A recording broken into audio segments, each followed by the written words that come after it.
Earlier today, I received an important letter from President Zelensky of Ukraine.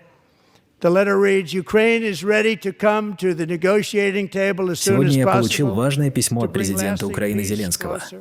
В письме Nobody говорится, wants peace more than the Украина Ukrainians, готова he как said. можно скорее My сесть за team and стол I переговоров, stand чтобы ready to work приблизить under прочный President мир. Trump's Никто не strong хочет мира больше, leadership чем to украинцы, get a peace сказал that Трамп. lasts.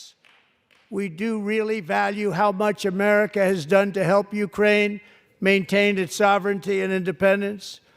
Regarding the agreement on minerals and security, Ukraine is ready to sign it at any time.